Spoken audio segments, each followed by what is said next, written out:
Está no ar, Federal.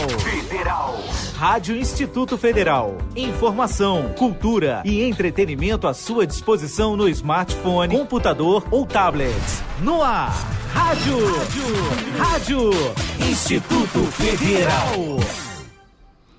Fala galera, estamos no ar aí com mais um Ciência no Ar. No programa de hoje a gente vai falar de uns palavrões grandões, multi, inter, trans e pluridisciplinaridade, né? Como é que isso está relacionado aí na ciência. A gente vai conversar um pouquinho desses termos aí com enfoque mais da educação, e depois a gente fala um pouquinho disso em relação à aplicação na ciência e tecnologia, né?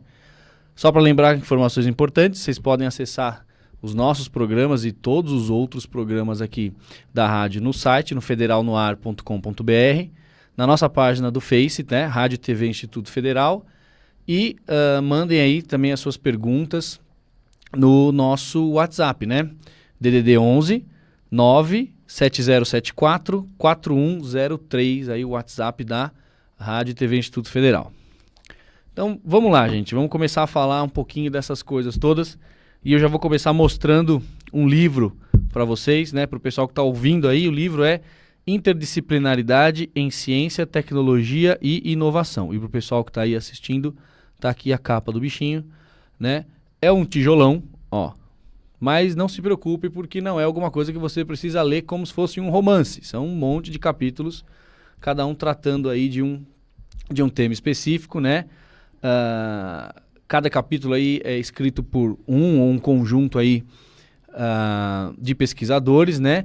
E os editores que fizeram a organização são os professores Arlindo Felipe Júnior e Antônio Silva Neto, tá?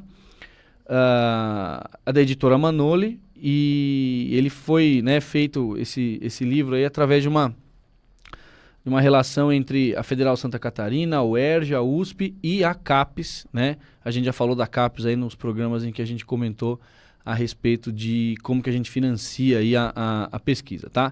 Então, muito do que eu vou falar tem aqui nesse livro, e aí a gente vai conversar um pouquinho. Bom, por que a gente chega nesses termos todos e de onde isso surgiu, né?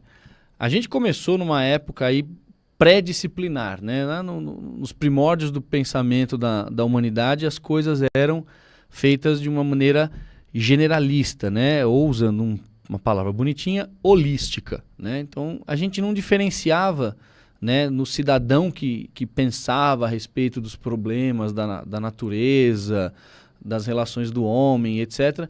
Não se separava ali a relação entre ciência propriamente dita, entre razão, entre arte, entre religião, né?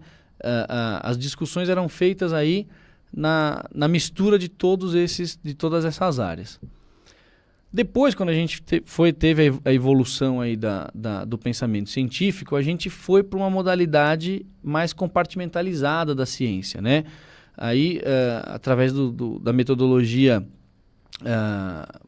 baseada aí nos princípios do Descartes, né? Que era, olha, vamos picotar as coisas em disciplinas, em áreas específicas de pensamento, né? E aí a gente entrou no que hoje a gente tem como física, química, biologia, e separou essas outras áreas do pensamento, né? Filosofia, arte, religião. Todas essas áreas se tornaram áreas de pensamento estanques, né? Específicas em cada uma delas. E aí, isso funcionou muito bem e funciona muito bem até hoje, mas causou uma série de problemas, que é o que a gente chama de hiperespecialização da ciência, né? Então, você pega um sujeito, às vezes, que ele é extremamente especializado num ramo específico da ciência, e aí, com isso, a gente passa a ter dificuldade de conseguir enxergar os problemas de uma forma mais ampla. A gente trabalhou durante muitos e muitos anos e continua trabalhando dessa forma, em disciplinas, só que com o passar do tempo a gente foi aí já resolvendo uma série de problemas que estavam em aberto em cada uma dessas áreas, na física, na química, na biologia. E os problemas que agora estão se mostrando ainda como em aberto, os problemas em que a ciência, a inovação, a tecnologia precisa ser aplicada para resolvê-los, já não estão mais tão quietinhos, né, dentro de cada uma dessas áreas. Eles já começam a estar no que a gente chama em ciência de aborda, né? Ah, legal, eu defino, por exemplo, uma área em física. A gente teve um programa onde a gente falou, por exemplo, de física de partículas. Então, a física de partículas tem uma delimitação lá. Fala, olha, a física de partículas vai até aqui. Com essa ideia lá que a gente tem do modelo padrão, o modelo padrão explica as coisas até aqui.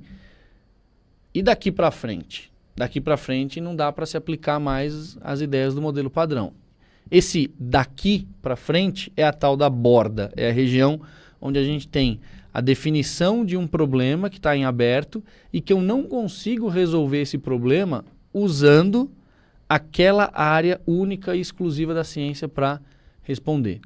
Então, a partir daí, a gente voltou até a retomada de tentar olhar para os problemas de um jeito mais holístico. E é onde a gente entrou com essa história toda de interdisciplinaridade, multidisciplinaridade, pluridisciplinaridade, transdisciplinaridade. São os 4 termos. Eles guardam uma série de características comuns entre si, mas tem aí seus pequenos nuances aí que diferenciam uma coisa da outra. Então, o que acaba acontecendo? Quando a gente pega, por exemplo, um problema e a gente vai trabalhar ele através de multidisciplinaridade, a ideia é que eu preciso conhecer diversos assuntos para tentar chegar, né, numa proposta de solução para aquele problema. Então, vamos pegar um exemplo para a gente conversar. Vou falar de psicopedagogia, por exemplo. A hora que a gente vai tratar esse assunto, é muito comum a gente trabalhar de que maneira? Você traz um psicólogo para conversar, você traz um neurologista, você traz um pedagogo, você traz um educador, né, um licenciado em alguma área escolar, né? E você vai juntando os conhecimentos desses diversos profissionais, sem necessariamente ter uma relação entre essas diversas disciplinas, entre a psicologia, entre a sociologia, entre a neurociência. Você não faz transferência de métodos, né? Você não faz transferência da maneira como você aplica a pesquisa ou o conhecimento numa dessas áreas para outra. A gente simplesmente pega o problema, por exemplo, um problema de aprendizado, e vai olhar como que esse problema se comporta quando eu vou olhar isso daí à luz da neurologia, à luz da psicologia, à luz da sociologia, sem a gente ter relação entre essas disciplinas, tá? Quando a gente quer fazer alguma coisa um passinho um pouco mais além, né, a gente vai para o que a gente chama aí de pluridisciplinaridade, né, que é muito parecido com a história de multidisciplinaridade, mas ele já dá um passinho para frente, que é a ideia da gente ter o quê? Olha, eu vou começar a ter interferências entre essas disciplinas. Eu vou olhar lá, puxa, olha, voltando ao mesmo exemplo que a gente estava conversando, quando eu olho para o problema de aprendizado, observando como que ele se comporta quando eu olho o cérebro do sujeito, a relação entre as células que compõem o cérebro, os neurônios, enfim, quando eu vou olhar isso com os métodos que a gente aplica em neurociências, a gente usa um método assim, assado, a gente usa uma metodologia de pesquisa desse jeito. Puxa, será que dá para a gente usar esse mesmo método, só que não estudando a questão das células, mas estudando, por exemplo, a psicologia? Então eu importo um método de uma outra disciplina, importo uma metodologia de fazer pesquisa e estudar aquilo de uma outra disciplina. Aí eu já começo a dar um passinho, em vez de multi, que é pegar um monte de gente que estuda aquilo sobre óticas diferentes, e eu começo a relacionar essas disciplinas, importando um pouquinho da forma de fazer de uma disciplina para outra disciplina, tá? Quando a gente quer ir um pouquinho mais para frente, aí a gente já começa a ir para o que a gente chama de transdisciplinaridade, que é o que o nome já está dizendo. Olha, eu vou transcender o limite do que a gente chama de disciplina. E a ideia da transdisciplinaridade é, olha, eu não vou mais simplesmente agora olhar um problema sobre diversas óticas. Eu também não vou simplesmente importar maneiras de fazer as coisas de uma disciplina para outra. Eu vou efetivamente juntar conhecimentos que eu tenho dessas diversas disciplinas e vai surgir alguma coisa nova a partir daí.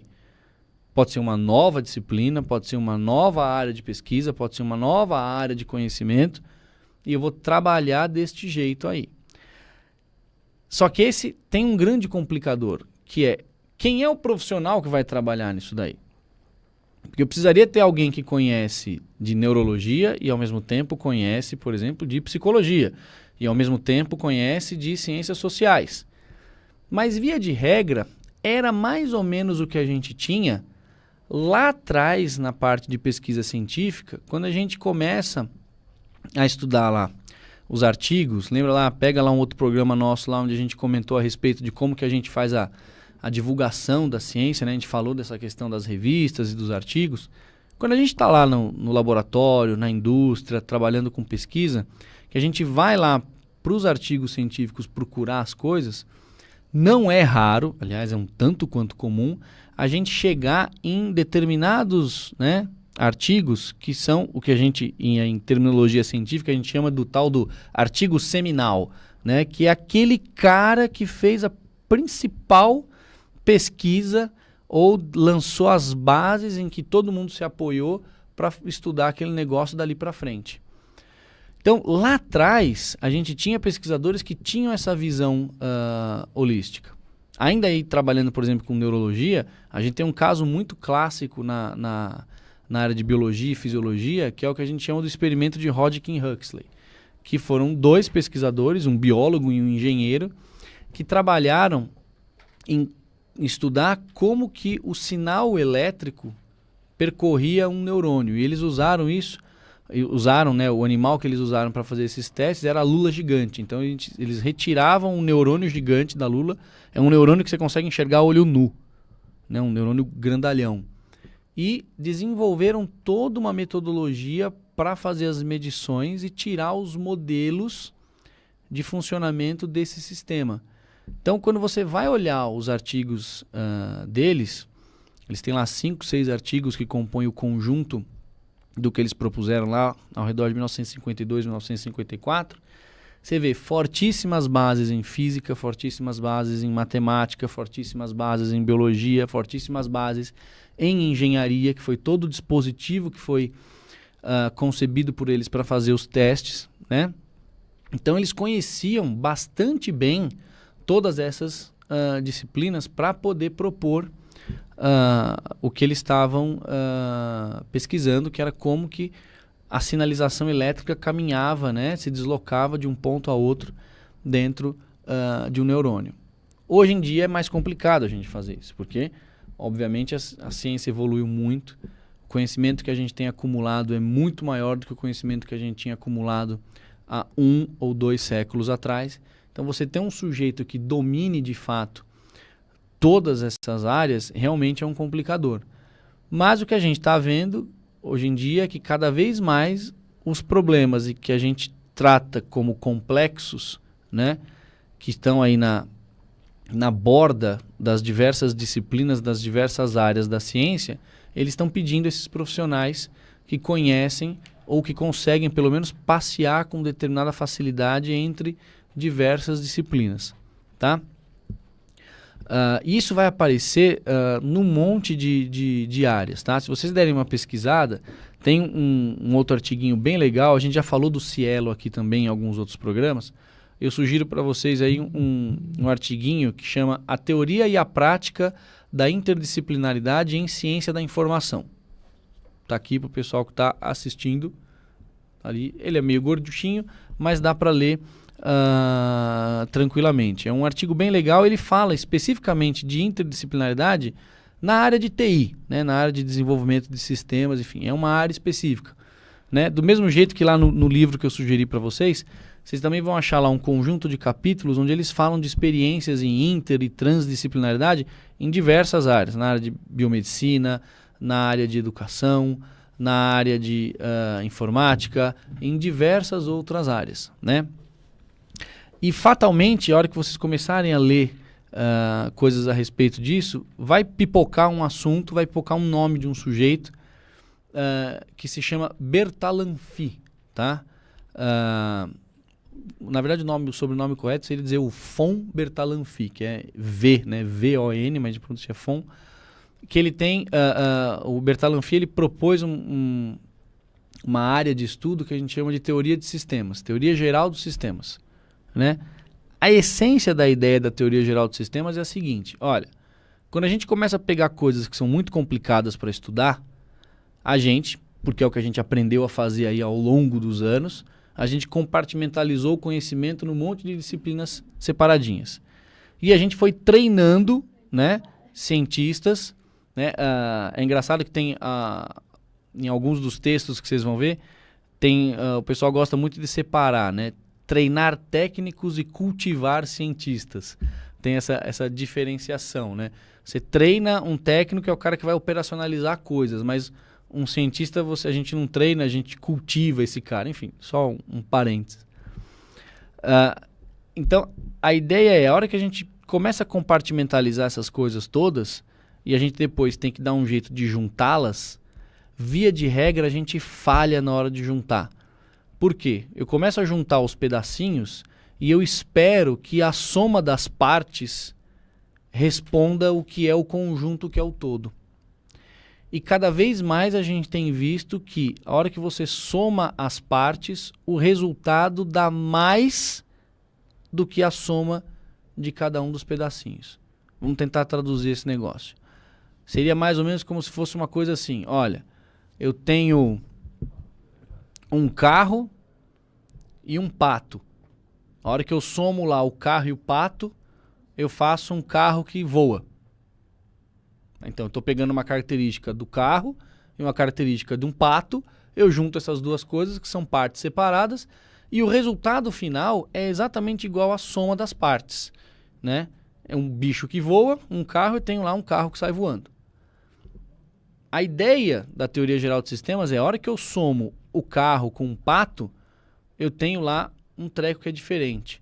Que além de ser um carro que voa, ganha uma outra característica qualquer que nem o carro nem o pato tem. É essa a ideia por trás da teoria geral de sistemas. E a gente tem visto isso recorrentemente nos problemas que são complexos. A gente olha lá e estuda.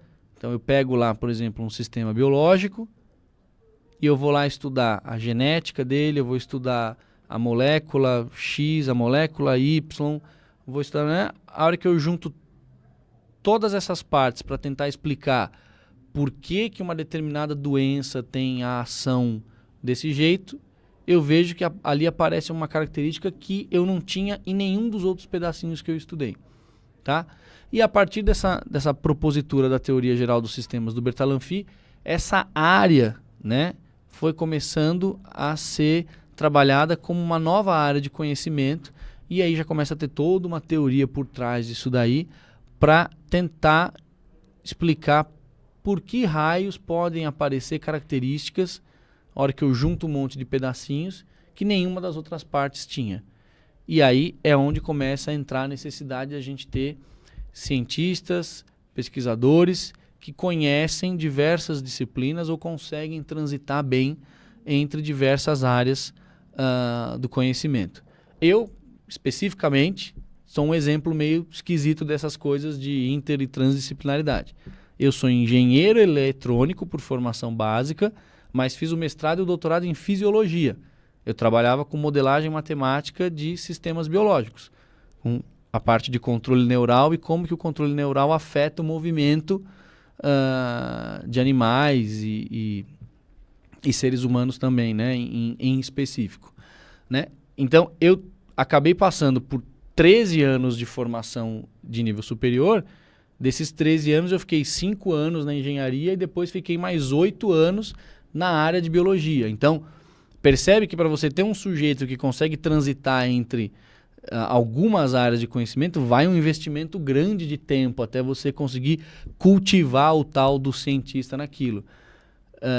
É tecnicamente impossível a gente ter um sujeito que possa ser cultivado em muitas áreas ao mesmo tempo.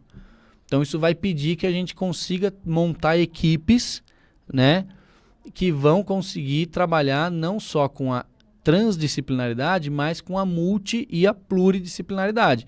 Porque você vai trazer pessoas específicas de cada área e vai ter aí talvez 2 ou 3 pessoas dentro dessa equipe que são as que migram, que trabalham entre as diversas áreas para poder buscar respostas quando a gente está, né, preocupado em responder questões que estão atreladas aos sistemas que são muito complicados ou que estão aí na beirada, né, entre as diversas áreas do conhecimento. Então é isso aí, pessoal. Espero que vocês tenham gostado do programa de hoje. Foi um programa curtinho, bem mais curtinho do que os anteriores, né? A ideia é que a gente consiga trabalhar em programas realmente também mais curtos, né? Até para facilitar para vocês que estão assistindo, né? Não se esqueçam, né, das 2 indicações que a gente deu de leituras, né? O livro Interdisciplinaridade em Ciência, Tecnologia e Inovação é uma leitura bem bacana, né? Como eu falei, ele é um livro bem grandalhão, mas tem aí diversos capítulos específicos sobre os assuntos. Acho que vale a pena. E lá o artigo, a teoria e a prática de interdisciplinaridade em ciência da informação. Vocês vão achar bastante informação interessante a respeito aí desses nossos 4 palavrõezinhos aí, a inter, a trans, a pluri, a multidisciplinaridade. E, né, entre lá no federalnoar.com.br e o nosso Face Rádio TV Instituto Federal. É isso daí, até a próxima, um abraço.